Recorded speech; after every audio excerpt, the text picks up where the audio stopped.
உலகெங்கிலும் இருக்கும் spiritual tax நேயர்கள் அனைவருக்கும் வணக்கம். நான் உங்கள் ராம்ஜி. சனி வக்ர பயிற்சி ஊரெல்லாம் தேடுகிறது. எங்க ராம்ஜி சுவாமிகள் எங்க, ராம்ஜி சுவாமிகள் எங்க? ஏன்னா நம்மளை தேடுறாங்க, சனியை தானே தேடணும். சார் சனியோட பிராண்ட் அம்பாசிடர் நீங்கன்னு சொன்னாங்க. ஆமா, நான் தான். சனி கொடுத்தால் எவர் தடுப்பார்? சனியை போன்ற ஒரு நல்ல கிரகம் உலகத்தில் யாரும் இல்லை. இந்த கிரகம் இந்த 13ஆம் தேதி, அதாவது ஜூலை 13 ஆல்ரெடி வெண்ட், ஜூலை 13ஆம் தேதி வக்ரமாகி மீனத்திலே நவம்பர் 27ஆம் தேதி வக்ர நிவர்த்தி அடைகிறது. அதாவது இந்த 100 சில்லற நாள் சனி வக்ரகதியில் பிரவேசிக்கிறார். வக்ர சனியின் உக்கிர கோபங்கள் அப்படின்னு நம்ம சொல்லலாம். பட் ஆனால் உண்மை என்ன அப்படின்னா ஒரு கோபமும் கிடையாது. சனியை பற்றி நெகட்டிவாக எல்லாரும் போர்ட்ரேட் பண்ணிகிட்டே இருக்காங்க.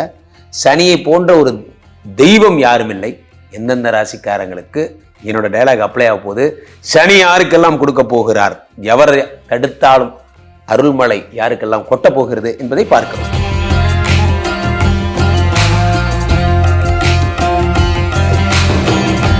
தனுசு ராசிக்காரர்களுக்கெல்லாம் இந்த சனி வக்கரம் என்ன பலன்களை தரப்போகிறது? 2, 3 கூடியவர் 4ஆம் வீட்டில், 2 கூடிய தனாதிபதி 4ஆம் வீட்டில் இருக்கிறார். தனாதிபதி 4ஆம் வீட்டில் இருக்கும் பொழுது என்ன ஏற்படுகிறது? தனம் சம்பந்தப்பட்ட விஷயங்கள் எல்லாம் முயற்சி, உயர்கல்வி, உயர் பதவி, மதிப்பு, மரியாதை போன்றவை ஏற்படுகிறது. 2 கூடியவன் 4இல் இருக்கும் பொழுது 4ஆம் இடமாகப்பட்ட ப்ரமோஷனால கிடைக்கக்கூடிய பணம். இதை எப்படி சொல்லலாம்னா இன்சென்டிவ்னால கிடைக்கக்கூடிய பணம் என்று சொல்லலாம். ஒரு இன்சென்டிவ், சார் நான் வந்து நார்மலாக ஒர்க் பண்ணும்போது எனக்கு பணம் கிடைக்கல சார், இப்போ ஒரு கிளைண்ட்டுக்கு இவ்வளோன்னு சொல்லி எனக்கு பேசுனதுக்கப்புறம் எனக்கு இன்சென்டிவ் வந்து ஒர்க் அவுட் ஆகுது சார். அப்படிங்கும் போது அந்த 2 கூடியவர் 4ஆம் வீட்டில் இருக்கும் பொழுது உங்களுக்கு அந்த போன்ற விஷயங்கள்லாம் ஏற்படுகிறது. 2, 3 கூடியவர் 4ஆம் வீட்டில் இருந்தார். அப்போ சகோதரர்களால் பலம், சகோதரர்களால் தரக்கூடிய உதவி, சகோதரர்களால் கிடைக்கக்கூடிய ஆதாயம் என்பது ஏற்பட்டது. இப்போ பிரச்சனை என்னன்னா 2, 3 கூடியவர் 4ஆம் வீட்டில் இருந்து அவர் வக்கரம் பெறும் பொழுது, 2 கூடியவர் வக்கரம் பெறும் பொழுது தேவையில்லாத பிரச்சனைனால பணத்தை இழக்கிற சிச்சுவேஷன் தனுசு ராசிக்காரர்களுக்கு ஏற்படும். தேவையில்லாத மேட்டர், நான் இதெல்லாம் எனக்கு இறங்கிருக்க கூடாது சார், நான் தேவையில்லாமல் இறங்கிட்டேன், என் பணத்தெல்லாம் இழந்துட்டேன் போன்றவைகள் உங்களுக்கு ஏற்படும். தனுசு ராசிக்காரர்கள் 2 கூடியவன் வக்கரம் பெறும் பொழுது பண விஷயங்களில் மிகப்பெரிய பிரச்சனைகள் என்பது வரும். சார் நன்றாக புரிந்து கொள்ளுங்கள், தெரியாத வேலையை செஞ்சவனும் கெட்டான், தெரிஞ்ச வேலையை விட்டவனும் கெட்டான். என்றுமே நாம் ஒரு தொழில் ஆரம்பிக்கிறோம்னா அந்த தொழில் நமக்கு செட் ஆகுமா என்பதை தெரிந்து கொண்டு ஆரம்பித்தல் நலம். 2 கூடியவன் 4ஆம் வீட்டிலே இருக்கிறான், நல்ல தனப்பிராப்தி ஏற்படுகிறது. ஆனால் 2 கூடியவன் வக்கரம் பெறும்பொழுது தனப்பிராப்தி என்பது கெட்டு போகிறது. 2ஆம் இடம் என்பது குடும்பஸ்தானம், 2ஆம் இடம் என்பது வாக்குஸ்தானம், 2ஆம் இடம் என்பது உங்களுக்கு என்ன, 2ஆம் இடம் என்பது படிப்பு எல்லாம். அவர் வக்கரம் பெறும் பொழுது பிள்ளைகள் படிப்புல கான்சென்ட்ரேஷன் மிஸ் பண்றாங்க. தனுசு ராசிக்காரர்கள் 2ஆம் இடத்துல 2 கூடியவன் வக்கரம் பெறும் பொழுது என்ன ஏற்படுகிறது? படிப்புல கோட்டை விடுறாங்க. பல நேரங்களில் பிள்ளைகள் படிக்காம போறதுக்கு காரணமே யாருன்னா நம்ம தான். பிள்ளைகள் சரியா உடம்பு தூங்குறது இல்லை, காரணம் யாரு? நம்ம தான். பிள்ளைகள் சரியா படிக்கிறது இல்லை, காரணம் யாரு? நம்ம தான். நம்ம முதல்ல படிக்கிறோமா? இல்லை. நாம் புத்தகங்களை தியாகித்து ஒரு 20-30 வருஷம் ஆச்சு. ஏன்னா நம்ம நிறைய படிச்சிட்டோம். என்னைக்கு நம்ம டிகிரி முடித்தோமோ அன்னத்துக்கு போட்ட புக்கு தான். ஒன்லி வாரமண்டல் குழுக்கிறது போட்டி, அதை தவிர வேறு புத்தகங்கள் படிக்கிறது இல்லை. அந்த மாதிரி ஆகிட்டோம். பிள்ளைகள் நம்மை பற்றி கற்றுக்கொள்கிறார்கள், நாமே படிக்கிறது இல்லை, அதனால் அவங்களும் படிக்கிறது இல்லை. நாம் எதையும் சிந்தனா சக்தியை செலவு செய்வதில்லை, அதனால் அவர்களும் செலவு செய்வதில்லை. நம்ம வந்து பிளைண்டாக சொல்லிடுறோம், குழந்தைக்கு படிப்பு திடீர்னு வந்துருமா? நம்மை பார்த்து தான் பிள்ளைகள் பேச கற்றுக்கொள்கிறார்கள், நம்மை பார்த்து தான் படிக்கவும் கற்றுக்கணும். ஆனால் நம்ம படிக்கிறோமா? இல்லை. குழந்தைகள்கிட்ட மொபைலை பிடுங்குறோம், நீ மொபைல் யூஸ் பண்ணக்கூடாது, குழந்தை திருப்பி கேட்குது, நீ மொபைல் யூஸ் பண்ணுறதுன்னு எடுத்துப்பா, தெரில, அது கொஸ்டினுக்கு ஆன்சர் இல்லை. 2 கூடியவன் வக்கரம் பெறும் பொழுது படிப்பு டிஸ்ட்ராக்ட் ஆகும், வாக்கு தவறும், பேச்சு தவறுறது. ஏதோ ஒன்று சொல்ல வந்தாங்க, ஏதோ ஒன்று சொல்லிட்டாங்க, படபடன்னு பேசுகிறாங்க போன்றவையெல்லாம் ஏற்படும். ஏதோ ஒன்று சொல்ல வந்தேன் சார், நான் சொல்ல வந்தது வேறு, நீங்கள் புரிஞ்சுக்கிட்டது வேறு. ஸோ அப்போ 2ஆம் இடத்துக்கூடியவன் வந்து வக்கரம் பெறும் பொழுது தேவையில்லாமல் நம்ம ஒன்று பேசணும், அவங்க ஒன்று புரிஞ்சுக்கிட்டாங்க சார், நான் சொல்ல வந்தது வேறு, அவங்க புரிஞ்சுக்கிட்டது வேறு சார் போன்ற பிரச்சனைகள் ஏற்படும். நம்ம சொல்லும் பொழுது வார்த்தைகளில் மிகுந்த ஜாக்கிரதைகள் இருக்க வேண்டும். ஒரு சின்ன கமா, பரமக்குடிகாரன் அப்படிங்கிறது பரமக்குடிகாரன் என்கிட்ட கூட கேட்குறாங்க, ராம்ஜி சார் நீங்கள் மடத்தலைவர், மடத்தின் தலைவர் தானே? ஆமாம், மடத்தலைவர். யாரா நீங்களாம்?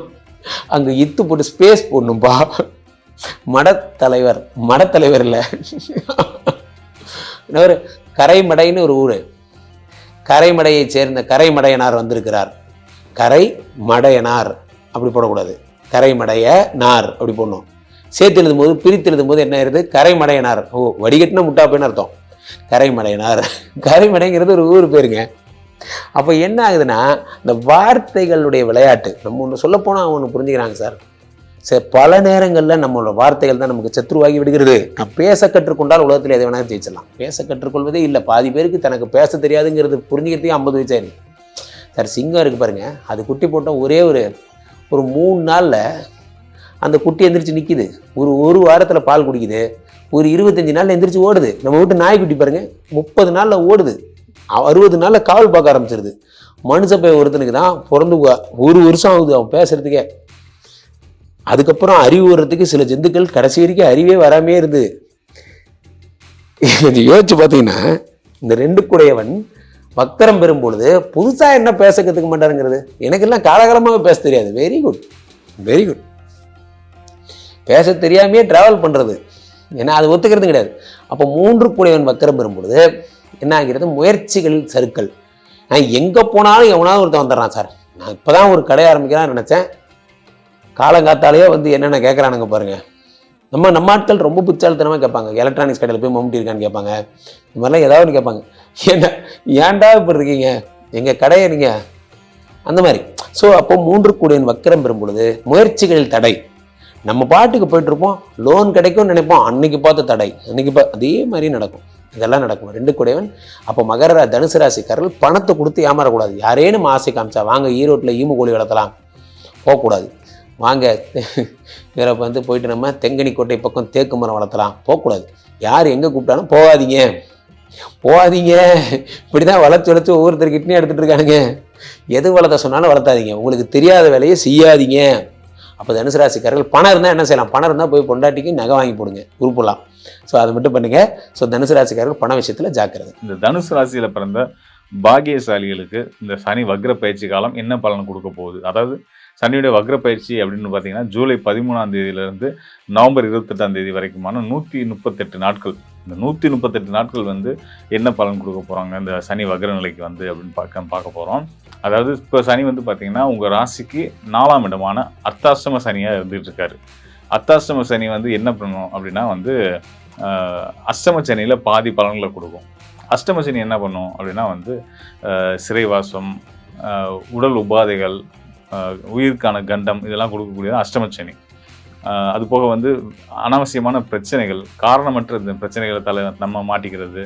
அது போக வந்து காரணமற்ற பயம், ஒன்றுமே இருக்காது ஆனால் ஏதோ ஒரு பிரச்சனை சுற்றி நம்மளை இருக்குது அப்படின்ற மாதிரி நம்ம பய உணர்வு எல்லாத்தையும் கொடுத்துட்டு இருக்கிறது தான் அஷ்டம சனியுடைய காலம். இப்படி ஒரு அஷ்டம சனியுடைய காலத்தில் பாதி அளவு வந்து அர்த்தாஷ்டம சனின்னு சொல்லுவோம். 4ஆம் இடத்து சனி. 4ஆம் இடத்து சனி இதில் பாதி அளவு அப்படின்னா வந்து பார்த்திங்கன்னா என்ன செய்யும் அப்படின்னா மருத்துவ செலவினங்கள், வீடு இடமாற்றம் செய்ய வேண்டிய கட்டாயம், வீடை புனரமைச்சு கட்ட வேண்டிய கட்டாயத்தை ஏற்படுத்தி செலவினங்களை கொண்டு வந்து நிப்பாட்டும். ஸோ அது போக இந்த மாதிரியான மருத்துவ செலவினம் முன்னாடி சொன்ன மாதிரி அந்த மாதிரி மருத்துவ செலவினங்களையும் கொடுக்கும். இதெல்லாம் வந்து இருக்கக்கூடிய இந்த ஜோதிட சாஸ்திரம் சொல்லக்கூடிய அர்த்தாஷ்டமம் செய்யக்கூடிய அந்த அசுப பலன்களை கொடுக்கும்னு சொல்கிற மாதிரி முன்னாடியே நான் சொன்ன மாதிரி சனிப்பயிற்சி காலத்தில் வந்து சனிப்பயிற்சி பலன்களை நான் சொல்கிறது வந்து சனிப்பயிற்சியே வந்து உங்களுக்கு 4ஆம் இடத்துக்கு வந்தால் 3ஆம் இடத்துல இருந்து 4ஆம் இடத்துக்கு வந்திருக்கு. சனி நல்லது தான் செய்யும், 2.5 ஆண்டுகள் நல்ல பலன் தான் கொடுக்கும் அப்படின்னு சொல்லியிருந்தேன். அந்த அடிப்படையில் இப்போயும் நான் சொல்கிறேன், சனி வக்ரத்துக்கே வந்தாலும் உங்களுக்கு நன்மை தான் செய்ய போகிறாரு. எதனால அப்படின்னா உங்களுக்கு உங்கள் ராசிநாதனான குரு பகவானோட பார்வை கிடச்சிருக்கு. அது மட்டும் இல்லாமல் சனிக்கு வீடு கொடுத்துருக்கக்கூடிய வீடு யார், சனியோட வீடு. சனி வந்து 4ஆம் இடத்துல இருக்காருன்னா அந்த 4ஆம் இடத்துக்குரிய யாருன்னு பார்த்தீங்கன்னா குரு பகவான் தான்.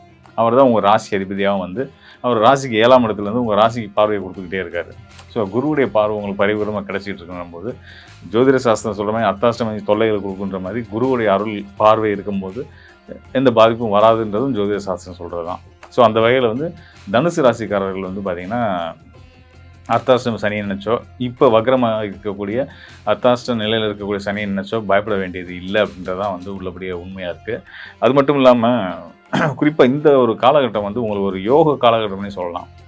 என்ன மாதிரி அப்படின்னு பார்த்தீங்கன்னா இந்த மருத்துவம், இந்த மாதிரியான துறைகளில் ஈடுபட்டிருக்கவங்க, மருத்துவர்களாக இருக்கவங்க, ஆசிரியர் பணியில் இருக்கவங்க, விவசாயம் சார்ந்த துறையில் இருக்கவங்க, மருத்துவம் படிக்கிறதுக்கான முயற்சி எடுத்துகிட்டு இருக்கக்கூடிய மாணவர்கள், இவங்க எல்லாத்துக்குமே வந்து அவங்க எதிர்பார்த்த நல்ல வெற்றியை வந்து கிடைக்கக்கூடிய ஒரு அற்புதமான காலம்னே சொல்லலாம். நிச்சயமான முறையில் வந்து இந்த நேரத்தில் உங்களுக்கு உங்கள் துறை சார்ந்து இப்போ நான் சொன்ன இந்த துறைக்குள்ளே இருக்கவங்களுக்கெல்லாம் வந்து மிகப்பெரிய முன்னேற்றங்கள் ஏற்பட போகுது. குறிப்பாக விவசாயிகளுக்கு ரொம்ப சிறப்பான யோகங்கள், நல்ல விஷயங்களால் லாபகரமாக அமைய போகுது அப்படின்றத நம்ம உறுதியாக சொல்ல முடியும். அந்த உங்களோட வெற்றிகள் வந்து பார்த்திங்கன்னா உங்களை மட்டும் இல்லாமல் உங்களை சார்ந்தவரையும் உங்கள் சுற்றத்தாருக்கும் மிகப்பெரிய ஆச்சரியத்தை ஏற்படுத்தி, உங்களுக்கே சொல்லப்போனால் நமக்கு வாழ்க்கையில் உள்ள நல்ல விஷயங்கள் நடக்குதான்னு நீங்களே மகிழ்ந்து இருக்கிற அளவுக்கு உங்களுக்கு பல நல்ல விஷயங்கள் நடக்க போகுது. அது மட்டும் இல்லாமல் நீங்கள் வந்து நீதி தேவனோட, அதாவது சனி பகவான் நம்ம அர்த்தாசிரம நிலையிலேருந்து வக்ர நிலை போய் அவர் தான் தொல்லை பண்ணுவாரான்னு பயந்துட்டு இருக்கோம். உள்ளபடியே பார்த்திங்கன்னா இந்த வக்ர காலத்தில் வந்து பார்த்திங்கன்னா அவர் உங்களுக்கான சரியான நியாயங்களை, உங்களுக்கு கிடைக்க வேண்டிய தர்மங்களை, உங்களுக்கு கிடைக்க வேண்டிய நீதியை உங்களுக்கு சரியான முறையில் கொடுக்க போகிறாரு. சனி பகவான் சொல்லப்படக்கூடிய நீதிமான். நம்ம உங்களுக்கான நீதிகள் அப்படின்னா வந்து பார்த்திங்கன்னா சொத்து பிரச்சனைகளாக இருக்கலாம், உங்களோட தொழில் சார்ந்த வழக்குகள், சட்ட வழக்குகளாக இருக்கலாம். இதில் எல்லாம் வந்து உங்களுக்கு வெற்றி கிடைக்க போகுது அப்படின்றத நம்ம சொல்ல முடியும். உங்களுக்கான ஜட்ஜ்மெண்ட், சரியான ஜட்ஜ்மெண்ட், தீர்ப்பு உங்களுக்கு வரப்போகுது. உடல் ஆரோக்கியம் மேம்பட போகுது. இதனால் வரைக்கும் இந்த பொதுவாக வந்து அர்த்தாசிரம சனி காலத்தில் மருத்துவ செலவினங்கள் இதெல்லாம் நம்ம சொல்லிட்டு இருந்தோம் இல்லையா? ஸோ இப்படி இருந்துகிட்டு இருந்தவங்களுக்கு ஆரோக்கியம் மேம்பட போகுது. உங்களுக்கு வந்து தீர்க்காயுள் அப்படின்னு சொல்கிற அளவுக்கு உங்களுடைய நீண்ட நாள் பிணிகள் தொலைய போகுது. ரொம்ப நாளாக இருந்து உங்களை தொல்லைப்படுத்திட்டு இருக்கக்கூடிய மனசங்கடங்களும் உடல் ரீதியான பிரச்சனைகளும் உங்களை விட்டு விலக போகுது.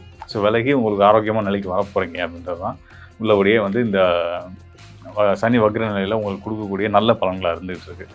எல்லாமே இருக்குது. ஆனால் ஒரே ஒரு விஷயம் வந்து உங்களுக்கு மைனஸாக இருக்குது. என்ன அப்படின்னா, நமக்கு எல்லாமே இருக்குது, இறைவனோட அருள் இருக்குது, நம்ம எதை பற்றியும் கவலைப்பட வேணாம் அப்படின்னு மனம் போன போக்கில் நீங்கள் போயிட்டுருக்கக்கூடாது. ரொம்ப கவனமாக ஒவ்வொரு நாளையும் ஒவ்வொரு ஸ்டெப்பையும் நீங்கள் வந்து கவனமாக யோசித்து இதை செய்யலாமா கூடாதா அப்படின்ற முன்னுயோசனையோட நீங்கள் செயல்பட்டீங்க அப்படின்னா உங்களுக்கு வாழ்க்கையில் எந்த விதமான பிரச்சனைகளும் இன்றைக்கி இல்லை, என்றைக்குமே வரப்போகிறது கிடையாது. இது குறிப்பாக தனுசு ராசிக்காரர்களுக்கு நம்ம சொல்ல வேண்டிய விஷயமா இருந்தனால, இந்த வக்ர சனியோட காலத்தில் சொல்ல வேண்டிய விஷயம்ன்றனால அதை நான் வந்து கோடிட்டு சொல்கிறேன். உங்களுடைய அஜாக்கிரதையினால சில இழப்புகளை நீங்கள் சந்திக்க வேண்டியது இருக்கும். அதை தவிர்க்கிறதுக்கு ஒவ்வொரு செயல்லையும் முன் யோசனையோட செயல்பட்டீங்கன்னா உங்கள் பிரச்சனைகள் தீர்ந்து நீங்கள் ஒரு நல்ல ஆரோக்கியமான மகிழ்வான ஒரு வாழ்க்கையை வாழ முடியும். அதுக்கு இறைவனோட அருளும் குருவோட அருளும் நீதிமான் சொல்லக்கூடிய சனி பகவானோட அருளுமே பரிபூர்ணமா இருக்குன்றது தான் உண்மை. தனுசு ராசி அன்பர்களுக்கு சனி பகவான் அர்த்தாஷ்டம சனியாக இருக்கிறார். இப்போ வக்ரத்தன்மை பெறுகிறார். அர்த்தாஷ்டம சனி வக்ரத்தன்மை பெறும்போது இந்த தனுசு ராசி அன்பர்கள் இந்த காலகட்டத்துல அபரிமிதமான ஒரு வளர்ச்சியை அடையக்கூடிய ஒரு தருணம். அர்த்தாஷ்டம சனியாக இருக்கும்போது ஒரு உடல் பலவீனங்கள் அப்படின்றது அதிகரிச்சுட்டே இருந்திருக்கும். அதே சமயத்துல சொத்து சம்பந்தமான இழப்புகளும் அதிகமாக இருந்திருக்கும். எதுவுமே காரணமே இல்லாம உங்களுடைய சொத்துக்கள் எல்லாம் இழந்திருப்பீங்க. அடுத்து பாத்தீங்கன்னா அந்த சொத்துக்கள் கைவிட்டு போகும்போதும் உங்களுக்கு ஒரு மன வலியை கொடுத்திருக்கும் இந்த தனுசு ராசி என்பர்களுக்கு. இந்த மாதிரியான அமைப்புகள்ல இருந்து மீண்டு வரக்கூடிய ஒரு தருணம் தான் இந்த சனியினுடைய வக்ரத்தன்மை. இந்த சனி பாத்தீங்கன்னா இந்த தனுசு ராசி என்பர்களுக்கு இடைவிடாத ஒரு கடின உழைப்பை இந்த காலகட்டத்துல கொடுக்க போறார். தனுசு ராசி என்பர்கள் எப்போதுமே உழைக்கிறதுக்கு அஞ்ச மாட்டாங்க. 24 மணி நேரம் உழைக்கணும்னு சொன்னா கண்டிப்பாக உழைப்பாங்க. ஆனா அந்த இடத்துல அவர்களுக்கு ஒரு தெய்வ பலம் கூட இருக்கணும் அப்படின்னு நினைக்கக்கூடிய ஒரு அன்பர்களாக இருப்பாங்க. அந்த தெய்வ பலத்திற்காக அதிகப்படியான ஒரு வழிபாடுகள் இவர்களால மட்டும்தான் செய்ய முடியும். ஒரு 48 நாள் விரதம் இருக்கணும், இந்த தெய்வத்தை பிரார்த்தனை பண்ணணும்னு சொன்னா வேற எந்த ராசி என்பர்களாலையும் முடியாது. இந்த தனுசு ராசி என்பர்களால மட்டும்தான் அந்த அளவுக்கு கடுமையான ஒரு பிரார்த்தனைகள், ஒரு தவம்னு சொல்லுவோம் இல்லையா? அந்த காலத்துல எல்லாம் பாத்தீங்கன்னா அரக்கன் கூட கடுமையான தவம் இருந்து தன்னுடைய தெய்வமான சிவனையும் பிரம்மாவையும் விஷ்ணுவையும் அழைக்கிறதுக்கு அவ்வளவு கடுமையான தவங்கள் இருப்பாங்க. அந்த அரக்கர்கள் கூட அந்த அளவுக்கு இருப்பாங்க. அந்த அளவுக்கு வலிமையான ஒரு கடும் தவத்தை செய்யணும் அப்படின்னு கேட்டீங்கன்னா அது நம்ம தனுசு ராசி அன்பர்களால மட்டும்தான் முடியும். அந்த அளவுக்கு அந்த தெய்வ பலத்தை முழுமையாக நம்புபவர்கள் நம்ம தனுசு ராசி என்பர்கள் முழுமையாக அந்த தெய்வம் உங்களுடைய கூடயே நடக்கக்கூடிய ஒரு நேரமாக இருக்கும். மெய் சிலிர்க்கும். சில பேருக்கு எல்லாம் பாத்தீங்கன்னா உங்க கண்ணு முன்னாடி பிரச்சனைகள் போயிட்டு இருக்கும். ஆனா பாத்தீங்கன்னா ஏதாவது ஒரு விஷயத்துல உங்களுக்கு அந்த தெய்வம் வந்து காப்பாத்தும். அந்த அந்த இடத்த நினைக்கும் போதே உங்களுக்கே மெய் சிலிர்க்கும். ஆகா, நம்ம தெய்வ வழிபாடு நமக்கு இந்த மாதிரியாக வந்து காப்பாத்திருச்சே அப்படின்ற அளவு இருக்கு. இந்த தனுசு ராசி என்பர்கள் என்பர்களுக்கு மட்டும்தான் அந்த தெய்வம் முன்னாடி நடந்து செல்லக்கூடிய ஒரு முழுமையான அமைப்பை பார்க்க முடியும். சில பேர் தனுசு ராசி என்பர்கள் எல்லாம் பாத்தீங்கன்னா தன்னுடைய வீட்லயே இந்த மாதிரியான ஒரு அந்த ஃபீலிங்ஸ்ன்றது அவங்களுக்கு தெரியும். அந்த உணர்வுகளை உணரக்கூடிய ஒரு தருணம் கூட இருந்திருக்கும். பெரிய பெரிய ஃபங்க்ஷன், ஏதாவது ஒரு வீட்டுல ஒரு பெரிய ஒரு ஃபங்க்ஷன் வச்சிருக்கிறீங்க அப்படின்னா அந்த இடத்துல இருந்து சாமி படத்துல இருந்து பூ விழும். இதெல்லாமே இந்த தனுசு ராசி என்பர்களுக்கு தான் நடக்கும். அந்த அளவுக்கு தெய்வ பலம் அப்படின்றது கண்டிப்பாக இருக்கும். இது மாதிரிலாம் உங்களுக்கு நடந்திருக்கு அப்படின்னா கண்டிப்பா கீழே கமெண்ட் பாக்ஸ்ல பதிவு பண்ணுங்க. அந்த பதிவு பண்ணும்போது உங்களுக்கு அந்த தெய்வத்தினுடைய முழு ஆசீர்வாதம் அப்படின்றது கண்டிப்பா கிடைக்கும். இது ஹிந்து அப்படின்றது அவங்களுக்கு மட்டும் சொல்லல, எந்த ரிலிஜியனாக இருந்தாலும் சரி, நீங்க எந்த மதத்தை சார்ந்தவர்களாக இருந்தாலும் சரி, அந்த மதத்தினுடைய குருவும் அந்த மதத்தினுடைய தெய்வங்களும் உங்களுடைய கூட நடக்கக்கூடிய ஒரு நேரமாக தான் இருக்கும். இந்த 4ஆம் இடத்துல இருக்கக்கூடிய அந்த சனி பகவான் முழுமையாக உங்களுக்கு ஒரு தெய்வ ஸ்வரூபமாக தான் பயணிக்க போறார். நீங்க என்னென்ன முயற்சிகள் எடுத்தாலுமே அதுல நிறைய வெற்றி படிகளை கொடுக்க போறார். நிறைய வருமான வளர்ச்சியை கொடுக்க போறார். வேலையில இருக்கக்கூடிய சிக்கல்களை முழுவதுமாக தீர்க்கக்கூடிய ஒரு சனி வக்ரத்தன்மையாக தான் இந்த தன்மை இருக்க போகுது. வேலையில பாத்தீங்கன்னா உயரதிகாரிகளின் தொந்தரவு நாளுக்கு நாள் அதிகரிச்சுக்கிட்டே இருக்கும். உங்களை வேலை செய்யவே விட மாட்டாங்க. சில பேருக்கு உயரதிகாரியே கிடையாது, இவர்கள் தான் எல்லாமே அப்படின்னு பொறுப்பெடுத்தா கூட இந்த இடத்துல கடந்த காலத்துல எல்லாம் பாத்தீங்கன்னா இந்த வேலையை விட்டு நம்ம எங்கேயா போனா சரி அப்படின்ற அளவுக்கு அந்த ஒர்க்கோடைய ப்ரெஷர் அதிகமாக இருக்கும். அதுல இருந்தெல்லாம் நிவர்த்தி அடையக்கூடிய ஒரு நேரமாக தான் இருக்கும் இந்த தனுசு ராசி என்பர்களுக்கு. உயரதிகாரிகள் இருந்தால் மட்டும்தான் பிரச்சனையா தனுசு ராசி என்பர்களுக்கு? அவர்களுடைய வேலையில உயரதிகாரிகள் இல்லாட்டிலுமே இவர்களுக்கே அவர்களினுடைய வேலையில சில சலுப்புத்தன்மைகள்லாம் ஏற்பட்டிருக்கும். இதுல இருந்து எல்லாம் நிவர்த்தி அடையக்கூடிய ஒரு நேரமாக தான் இந்த தனுசு ராசி என்பர்களுக்கு இருக்க போது. வெளிநாட்டு வாய்ப்புகள், வெளிநாட்டு தோஷங்கள்லாம் சொல்லணும். தனுசு ராசி என்பர்களை பொறுத்த மட்டுக்கும் ரொம்ப பெரிய அளவுக்கு வெளிநாட்டுக்கு போறதுக்கு விருப்பப்படவே மாட்டாங்க. யாரெல்லாம் விருப்பப்படலையோ கீழே கமெண்ட் பாக்ஸ்ல பதிவு பண்ணுங்க. அப்படின்னாதான் நிறைய பேருக்கு தெரியும், ஆஹா நம்மள மாதிரியே இந்த மாதிரி நிறைய பேர் இருக்கிறாங்க அப்படின்றது கண்டிப்பா தெரியும். அதனால அந்த வெளிநாட்டுக்கு போக விருப்பம் இல்லாத இந்த தனுசு ராசி என்பர்களுக்கு கழுத்தை பிடிச்சு வெளிநாட்டுக்கு போக வைக்கக்கூடிய ஒரு நிர்பந்த சூழ்நிலை இந்த சனி வக்ரத்தன்மை முழுமையாக கிடைக்க போகுது. இதுல வருமான வளர்ச்சி கண்டிப்பா இருக்கும். பணம் சம்பாதிக்கக்கூடிய ஒரு டைம் தாங்க உங்களுக்கு. அதனால நீங்க எதை பத்தியும் கவலைப்பட வேண்டாம். எங்க குடும்பத்தை பிரிஞ்சு போறோமே, குடும்பத்து மேல பாசம் இருக்கா சொல்லுங்க? கிடையவே கிடையாது. ஏன்னா தனுசு ராசி என்பர்கள் குடும்பத்தினால ஏமாற்றப்பட்டவர்களும் இந்த தனுசு ராசி என்பர்கள் தான். அதனால குடும்பம் மேல ஒரு பெரிய அளவுக்கு பாசம் கிடையாது. ஆனாலும் குடும்பத்தோட சேர்ந்து வாழ்றதுக்கு ரொம்ப அதிகமாக ஆசைப்படுவாங்க. இருக்கக்கூடிய ஒரு வாழ்க்கையை நம்ம கொஞ்சம் ரொம்ப எளிமையா கழிச்சாகணும் அப்படின்ற அளவுக்கு இந்த தனுசு ராசி அன்பர்கள் அப்படியே வாழ்நாள ஒரு தள்ளிக்கிட்டே போகணும் அப்படின்னு நினைக்கக்கூடியவர்கள். அதனால வெளியூருக்கு போறதுக்கு உண்டான ஒரு நிர்பந்த சூழ்நிலைன்றது இந்த தனுசு ராசி என்பர்களுக்கு மிக எளிதாக கிடைக்கக்கூடிய ஒரு நேரமாக இருக்கும். எல்லாருக்குமே வீசா கிடைக்காம, வீசா கிடைச்சாலும் வேலை கிடைக்காம, வேலை கிடைச்சாலும் வீசா கிடைக்காம இந்த மாதிரியான கஷ்டத்துல எல்லாம் இருக்கிறாங்க. அதனால தனுசு ராசி என்பர்களுக்கு அந்த சனி பகவான் மிக எளிமையாக அந்த வெளிநாட்டு வாய்ப்புகளை கொடுக்க போறாங்க. நீங்க அழுதுகிட்டே போகக்கூடிய ஒரு தருணமாகவும் இருக்கும். இதை போயே ஆகணுமா, நான் செஞ்சே ஆகணுமா அப்படின்ற அளவுக்கு அந்த தனுசு ராசி என்பர்கள் ஒரு கட்டாய சூழ்நிலையில போகக்கூடிய ஒரு தருணமாக இருக்க போகுது. இந்த காலகட்டம் உங்களுடைய 6ஆம் இடத்தை அந்த சனி பகவான் வக்ர பார்வையாக பார்க்கறதுனால நிறைய அளவுக்கு கடன் தொந்தரவுகள்ல இருந்து மீளக்கூடிய ஒரு தருணமாக இருக்கும். சனி பகவான் ஆண்நெறியா உங்களுடைய 6ஆம் வீட்டை பார்த்தாரு வச்சுக்கோங்களேன், கொஞ்சம் கொஞ்சமா ஊசியில பழத்துல ஊசி ஏத்துற மாதிரி கொஞ்சம் கடனை கொடுத்துக்கிட்டே இருப்பாரு. என்னடா இது கடன் வந்துகிட்டே இருக்கேன், நம்மளும் எவ்வளவோ அவாய்ட் பண்றோம் ஆனாலும் வந்துகிட்டே இருக்கு. ஏன்னா மாசம் மாசம் தேவைகள் நிறைவேறும் போது நம்ம கடன் வாங்குறதுல நம்ம ஈஸியா அதுல ஒரு அடிக்ட் ஆகுற மாதிரி ஆயிடும். அதுலயும் தனுசு ராசி என்பர்கள் நிறைய பேர் பாத்தீங்கன்னா இந்த கிரெடிட் கார்டு பிரச்சனை வச்சிருக்கிறீங்க. யாரெல்லாம் கிரெடிட் கார்டு பிரச்சனை வச்சிருக்கிறீங்களோ கீழே கமெண்ட் பாக்ஸ்ல பதிவு பண்ணுங்க. அதனால அந்த கிரெடிட் கார்டு பிரச்சனை இருக்கிறவங்களுக்கு எல்லாருக்குமே இந்த காலகட்டம் நிவர்த்தின்றது அந்த சனி பகவான் உங்களுக்கு தெய்வ ரூபமாக செயல்பட போறார். இனிமேல் நீங்க கிரெடிட் கார்டு வாங்குவீங்களா அப்படின்னு மண்டையில தட்டி அதற்குண்டான ஒரு நிவர்த்திகளை கொடுக்கக்கூடிய ஒரு தருணமாக தான் இந்த தனுசு ராசி என்பர்களுக்கு இருக்க போது. இந்த காலகட்டம் அந்த 10ஆம் 10ஆம் இடத்தையும் அவர் வக்ர பார்வையாக பார்க்கறதுனால தொழில்ல ஒரு மாற்று யோசிக்கணும் அப்படின்னு சொல்லி அந்த மாற்று யோசனை அப்படின்றது ஒரு மிகப்பெரிய அளவுக்கு உங்களுக்கு நன்மையை கொடுக்கக்கூடிய ஒரு தருணமாக தான் இந்த ராசி என்பர்களுக்கு இருக்க போகுது.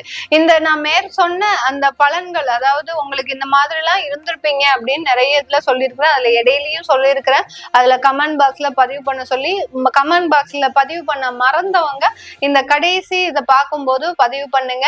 உங்களுடைய தெய்வ வழிபாடு, நீங்க என்னென்ன தெய்வத்தை பிரார்த்தனை பண்றீங்களோ அந்த தெய்வத்தை இடைவிடாம சனிக்கிழமை இந்த தனுசு ராசி என்பர்கள் பிரார்த்தனை பண்ணுங்க. உங்களுக்குன்னு இந்த எந்த ஒரு குறிப்பிட்ட தெய்வமும் கிடையாது. நான் சொன்ன மாதிரி அந்த தெய்வமே உங்களுக்கு கூட பயணிக்கும் போது நீங்க எந்த தெய்வத்தை தான் பிரார்த்தனை பண்ணணும், இதை பண்ணக்கூடாது அப்படின்னு நான் எந்த ரெஸ்ட்ரிக்ஷனும் சொல்ல போறது கிடையாது. இந்த சனி வக்ரத்தன்மையில எல்லா ராசி என்பர்களுக்கும் அவங்களுடைய தெய்வங்களை சொல்லியிருக்கிறேன். இந்த தனுசு ராசி என்பர்களுக்கு மட்டும் நீங்க என்ன தெய்வத்தை பிரார்த்தனை பண்றீங்களோ அதை சனிக்கிழமை பண்ணுங்க. பண்ணும்போது ஆட்டோமேட்டிக்காக உங்களுக்கு இருக்கக்கூடிய பிரச்சனைகள் முழுமையாக குறையக்கூடிய ஒரு தருணமாக தான் இருக்க போது. மறுமண வாழ்க்கை அப்படின்றது இந்த காலகட்டம் அதிகமாக இருக்கும். அதனால அந்த மறுமண வாழ்க்கை தற்காலிகமான ஒரு வாழ்க்கையாக தான் இருக்கும். உங்களுடைய ஜாதகத்துல திசாபுத்தி பார்த்துட்டு நீங்க பண்ணுங்க. அப்படி பார்க்கணும் விருப்பப்படுறவங்க கீழே இருக்கிற நம்பருக்கு வாட்ஸ்அப்ல அப்பாயின்மெண்ட் வாங்கிக்கிட்டீங்கன்னா நீங்க என்கிட்ட கன்சல்ட் பண்ணிக்கலாம். உங்களிடமிருந்து விடைபெறுவது உங்கள் ஆஸ்ட்ரோபூர். நான் நன்றி, வணக்கம்.